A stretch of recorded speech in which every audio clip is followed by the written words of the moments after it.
チュルチュルチュルチュルつけまつけるそれいいなつけまつける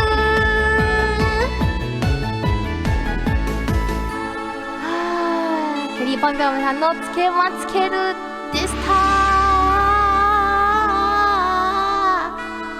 返信が後半解けてしまいましたけれども、はい、ということでこのねつけまつけるっていう曲自体はめちゃくちゃ可愛くて僕大好きなんだけど、なんか自分がやるとあまりにもね不安定すぎてやっぱキャリーさんってすごいんだなって思った。もうね型にはまらなすぎてもう顔真っ赤っかになっちゃって後半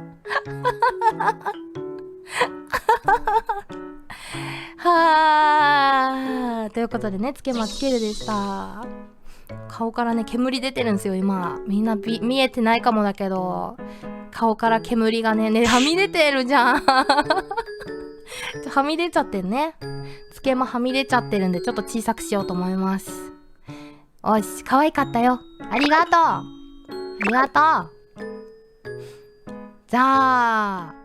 最後